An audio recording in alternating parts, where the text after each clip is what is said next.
ആക്രമിക്കുക എന്നതിനോടൊപ്പം ആത്മവിശ്വാസം തകർക്കുക എന്ന രീതിയായിരുന്നു കടന്നാക്രമണം തുടങ്ങിയ ആദ്യ ദിവസം മുതൽ തന്നെ ഇസ്രായേൽ പട്ടാളം ഗസയ്ക്ക് മേൽ സ്വീകരിച്ചത്. സ്ത്രീകളെയും കുട്ടികളെയും തെരഞ്ഞുപിടിച്ച് കൊല്ലുക, ആശുപത്രികൾ, അഭയാർത്ഥി ക്യാമ്പുകൾ തുടങ്ങി ജനങ്ങൾക്ക് ആശ്രയമായ കേന്ദ്രങ്ങൾ നശിപ്പിക്കുക എന്നതിലാണ് ഇസ്രായേൽ ശ്രദ്ധ കേന്ദ്രീകരിച്ചത്. എല്ലാവിധ അന്താരാഷ്ട്ര യുദ്ധ നിയമങ്ങളും ലംഘിച്ചു. ഗസയിലേക്കുള്ള എല്ലാ മാർഗങ്ങളും അടച്ചുകൊണ്ടാണ് യുദ്ധത്തിന് തുടക്കമിട്ടത്.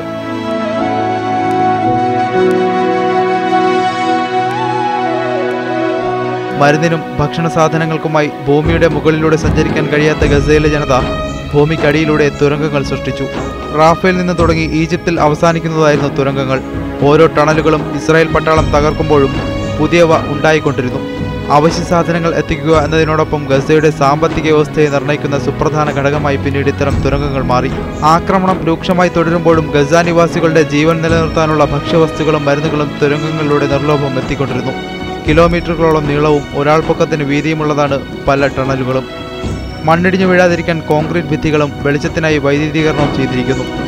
മുന്നിൽ എല്ലാ മാർഗങ്ങളും അടയുമ്പോഴും പ്രതീക്ഷയുടെ നേർത്ത ചീളുകളായി മാറുകയാണ് ഗസയിലെ ഈ തുരങ്കങ്ങൾ.